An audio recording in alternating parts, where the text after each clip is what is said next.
كان في مره طياره، الطيار دي بقى كان عليها الطيار وواحد دكتور ومحامي وطفل صغير وشيخ كبير. فبعدين الطياره المحرك بتاعها حصل فيه عطل، فالطياره بدات ان هي تقع. فالطيار قال لهم انجوا بحياتكم وكل واحد يلبس مظله وينزل علشان الطياره هتقع. فالطيار لبس مظله ونزل. فبعدين ما عادش فاضل غير 3 مظلات، والاشخاص اللي فاضلين 4، الدكتور والمحامي والطفل الصغير والشيخ الكبير. فالدكتور قال انا بنقذ حياة الناس، فانا حياتي كمان مهمة عشان انا ليا اهمية في المجتمع يعني، وبنقذ حياة الناس. فخد مظلة ونزل.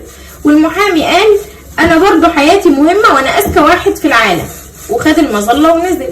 فما عادش فاضل غير الطفل الصغير والشيخ.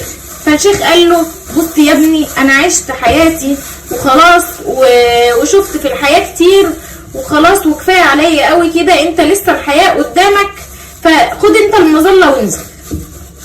فقام قايل له ما تخافش، احنا كده احنا الاتنين هناخد مظلات. قام قايل له ازاي؟ قام قايل له ما هو اذكى واحد في العالم خد المظلة، خد الشنطة بتاعتي على انها المظلة،